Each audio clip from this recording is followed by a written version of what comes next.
Esot opozīcijā, jā, mums ir jālikvidē pilnīgi lieka ministrija, nevajadzīga struktūra. Nonākot valdībā, ka tagad tieši to var izdarīt, ja bez kādām problēmām. Nē. Kreisā spoguļu karaļvalsts. Mēs pieaicinām nabadzīgos un atgrūžam turīgos. Tālmācībai ir un jābūt kā patstāvīgai izglītības formai, un ir īpaši brīdī, kad valstī ir drošības apdraudējums. Es jums pateikšu, kāpēc. Tāpēc, ka caur SIFU iet valsts nauda nevalstiskām organizācijām, iet nauda uz mēdīju atbalsta fondu, un caur mēdīju atbalsta fondu viņš iet visādiem presēm, internetu platformām, televīzijai maksā. Kas notiek Saimā? Saimā kā tādā lietainā dienā ir lēmumi tādi, ka tu īsti nesaproti, vai vajadzēs lietu sargu, vai gumijas zābakus, vai vienkārši nogaidīt. Bet politika jau mūs ietekmē katru dienu un pilnīgi visus Latvijā. Ramona, vai joprojām naudu šķērdējošo KEM ministriju nelikvidē, neatbalsta likvidāciju? Šodien es atkal biju iesniegusi likumprojektu likvidēt KEM ministriju, jo laikā, kad nauda trūkst skolām, slimnīcām, aizsardzībai, mēs uzturam šādu lieku struktūru, jo tā ir tiešām naudas izšķērdēšana.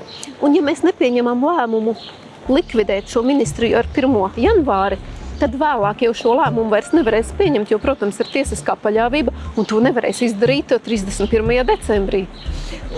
Diemžēl jāsaka, ka apvienotais saraksts balsoja pret KEM likvidāciju, lai gan viņi bija tie, kas vairākas reizes bija iesnieguši šādu likumprojektu likvidēt KEM.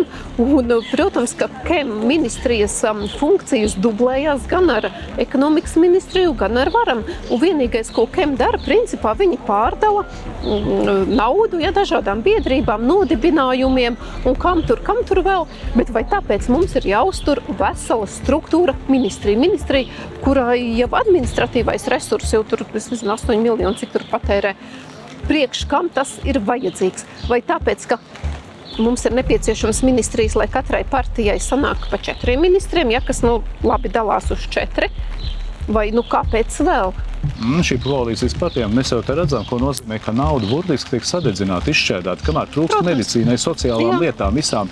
Un vēl viena lieta, kā skaidri var redzēt, kā rīkojas deputāti, kuri sākotnēji it kā ir pret šo ministriju, pēc tam apmet kažoku otrādi un ir pēkšņi par. Tas ir fantastiski, esot opozīcijā, mums ir jālikvidē pilnīgi lieka ministrija, nevajadzīga struktūra.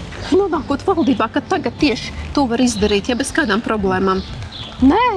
Redzi, kas ir tas jocīgākais politikā Latvijas, kad vajadzīga ir ārkārtīgi vajadzīga konsekvence kā vērtība. Un šīs konsekvences jau nav. Vēlētāji tiek regulāri uzmesti patiesībā. Tā ir tā problēma. Diemžēl tā notiek. Mēs cīnāmies pret to, protams, un darīsim to visu laiku.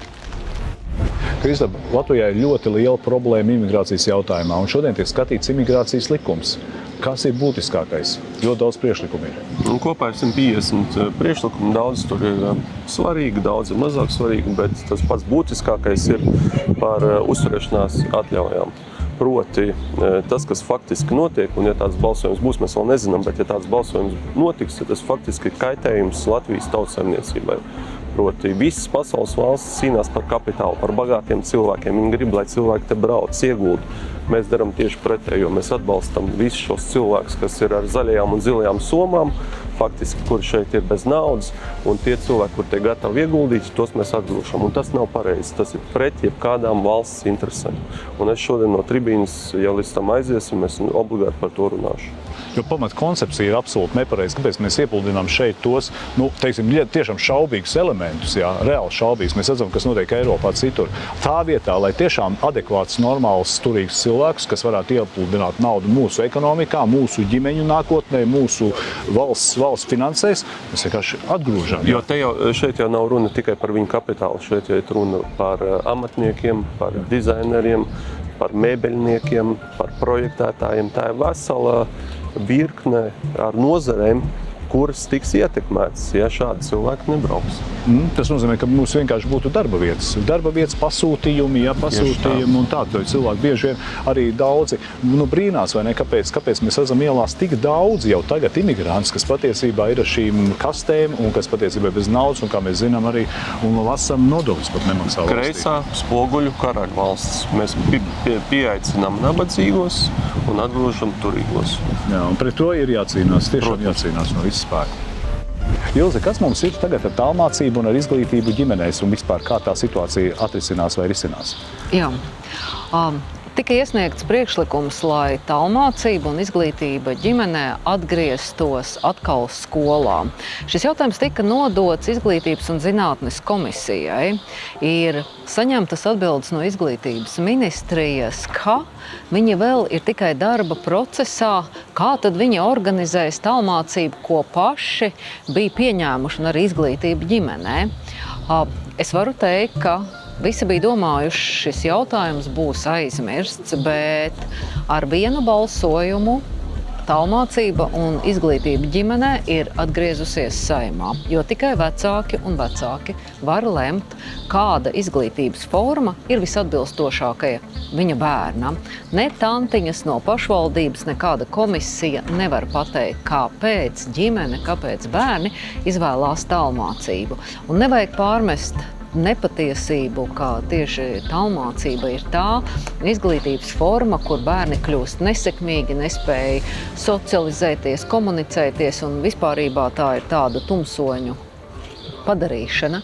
Tālmācībai ir un jābūt kā patstāvīgai izglītības formai, un it īpaši brīdī, kad valstī ir drošības apdraudējums, tālmācībai jāienāk jaunā līmenī, kā mācību formai, kura nodrošina, lai katrs bērns jebkuros apstākļos varētu turpināt mācīties.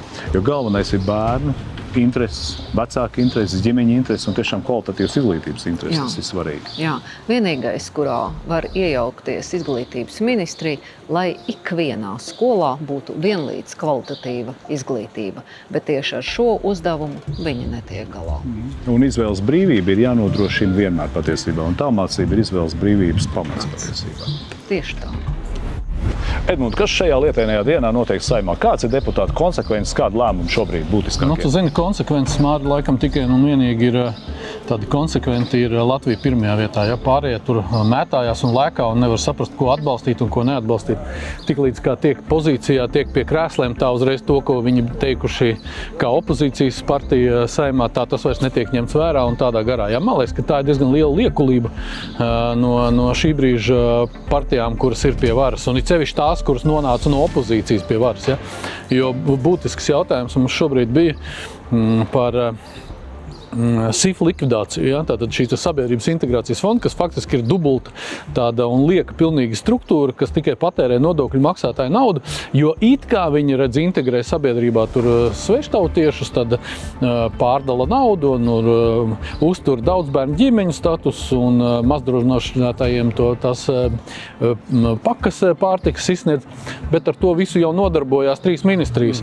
Ārlietu ministrija, kultūras ministrija un labklājības ministrija. Tāpēc, kam ir vajadzīga tāda SIF vienkārši? Es jums pateikšu, kāpēc. Tāpēc, ka caur SIFu iet valsts nauda nevalstiskām organizācijām, iet nauda uz mēdīju atbalsta fondu, un caur mēdīju atbalsta fondu viņš iet visādiem presēm, internetu platformām, televīzijai maksā. Un tad, kad Latvija pirmajā vietā aiziet un saka, kad mēs gribam izvietot savu reklāmu, pieņemsim kādā no radiostacijām komersantiem, viņi saka, zini, mēs nevaram. Jo mums naudiņu maksā valdība, un tad viņi mums nedos to naudiņu. Tā ir tīrākā politiskā korupcija. Ja, pērk mēdīs, patiesībā pērk mēdīs ietekmēt sabiedrību šādā veidā no mūsu nodokļiem. Pašreizējā, teiksim, tie, kas ir pie varas, pērk mēdīs, lai viņi izplatītu tikai vienpusīgu informāciju. Pilnīgi precīzi, un tas dara caur SIF. Un visi šie saistībā ar Stambulas konvenciju, kas bija doma laukumā, tie visi bija angažēti pasākumi, tur visiem tika maksāts. Visi caur šīm te angažētām nevalstiskām organizācijām sadīti tur cilvēki, ja, un tad pasniegt tā informācija tautai tā, it kā visa tauta to atbalsta. Ja? Tā ir tāda liekulība, bet par ko es esmu pārliecināts, Māri, par to, ka rudenī, skaidrs, ka Latvija pirmajā vietā uzvarēs šobrīd, par to nemazāko šaubu nav, jo mūsu atbalsta jau, es nezinu, Ainārs gan teica 150,000, pēc manām aplēsēm kaut kur pār pa 200,000 pilsoņu mūsu atbalsta. Un es esmu pilnīgi pārliecināts, ka mēs, nonākot varā, ar tādu liekulību nesaskarsimies, tāpēc, ka faktiski, jo mums ir viena lieta, kas ir, mēs neesam dēļ krēsliem, mēs esam dēļ pārliecības un dēļ tā, lai paceltu Latviju. Un politiskās konsekvences un turēšanas solījumu vēlētājiem, kas ir baigi būtiski. Un ar tautas atbalstu mēs tiešām uzvarēsim. Jā, jo šobrīd, faktiski, es saku, mēs esam vienīgā tāda partija, kas ir stingri pieturējusies pie saviem ideāliem. Mēs neesam nevienu nodevuši. Jā, skaidrs, ka mums ir visgrūtāk, jo mums sit gan ultra kreisais spārns, gan ultra labais spārns. Ja?